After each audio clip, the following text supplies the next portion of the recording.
Y'all better be thankful for that cloud cover because it's about to get hot up in here. As me and my brother used to say, Africa hot.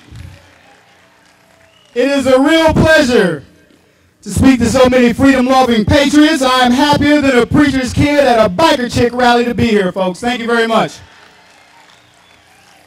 My name is Kevin Jackson. I'm the author of The Big Black Lie, the Black Sphere blog, and I am honored to be with you true American patriots.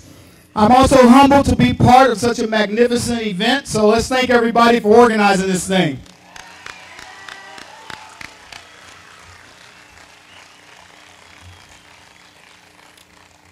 I think that in trying to understand where you're going, you got to remember where you've been. I'm going to talk to you guys a little minute about the America that I know, that I grew up in, and where I've been. My mother died way too young, and my grandparents stepped in, because that's what family does. My grandparents had little in the way of financial resources. I'm going to translate that. We was poor. We were so poor, the electric company came once and blew out the candles. But we were really rich. We ate together, we played together, and we prayed together. One birthday, I recall eating a hamburger the size of a dinner plate at a restaurant called the Nighthawk Restaurant in San Antonio, Texas. He's eating over there. And eating out like that was a rarity for my family, and I can tell you, I remember that like it was yesterday. I can count the number of Christmas presents that I received as a child on both my hands. And I remember each and every one of them, and I treasure them. And I don't miss not having the toys that the kids have today. Give me marbles and a spinning top, and I can play for hours outside. I got a lot of whoopings, most of which I deserved. Back then they called it discipline.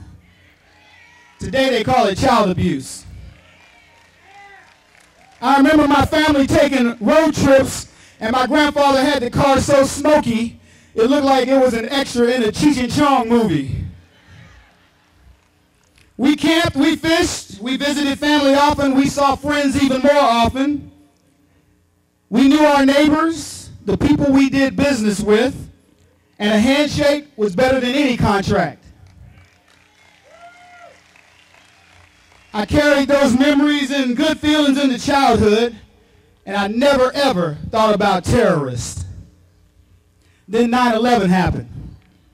It changed us. Terror in America was now a real possibility. But on 9/12, America came together like no other time in my lifetime. And on that day, I was never more proud to be an American. You guys remember that commercial where all those flags were lined up down that street? It was an amazing sight. It was a day when bipartisan bickering was cast aside, and America, where I grew up, was back. America was pissed off. Somebody had attacked our homeland, and there was to be hell to pay. President Bush came on television and he said he would track down those perpetrators, and we would have our justice. I got goosebumps just thinking about that. On 9/12, we weren't thinking about the Geneva Convention and that other nonsense. If somebody said that waterboarding was torture, we'd have tortured them.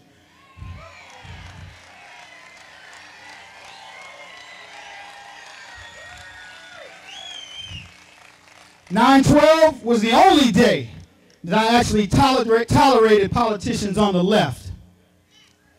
That day, America was prepared to rally against any enemy, foreign or domestic. A world away, Muslims were celebrating the event that created the largest single loss of life on American soil. Those infidels had gotten what they deserved, is what we were told. What a difference a day makes. I've told you where I've been. Now I'm going to tell you where I think we're headed. America has changed dramatically since 9/12 of 2001, and you couldn't have told me that after 9/12, we would have elected a junior senator from the most corrupt political machine on the planet based on nothing but hope and change.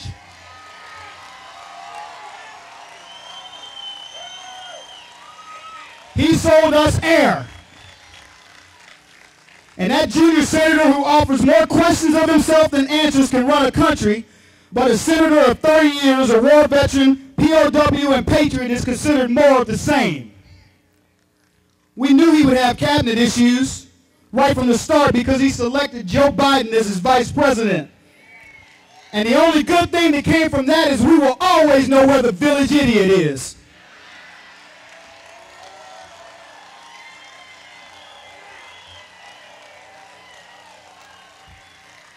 Post-9/12 patriots are called extremists, Nazis, Neanderthals, and mobsters. Our military men and women are suspected terrorists and put on watch lists.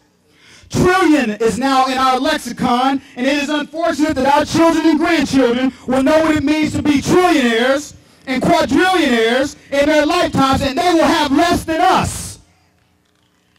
Our irresponsible people and our failing companies are asking for and receiving bailouts.